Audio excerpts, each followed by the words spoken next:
I want to talk about what self-pity actually costs, because this is not an abstract question. It costs us time, hours, days, sometimes years spent rehearsing grievances rather than building futures. It costs us relationships, because sustained self-pity is exhausting to witness. It eventually drives away the very people who want to help us, not because they don't love us, but because love cannot find a way in when every door is locked from the inside. It costs us creativity, because the mind mired in what went wrong cannot simultaneously imagine what could be. The two orientations cannot occupy the same space. And perhaps most significantly, self-pity costs us our own narrative.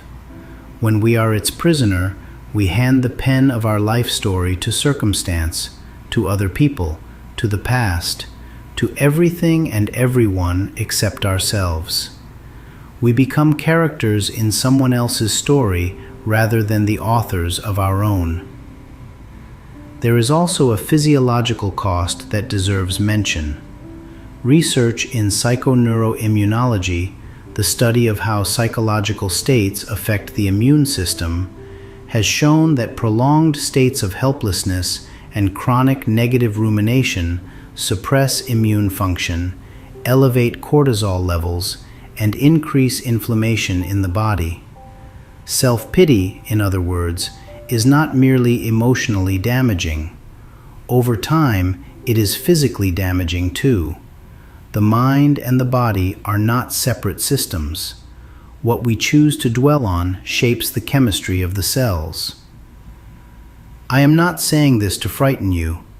I am saying it because I want you to understand that releasing self-pity is not just an emotional or spiritual act. It is an act of physical self-care in the most literal sense of those words. It is choosing your own health and your own future over the temporary comfort of a familiar grievance.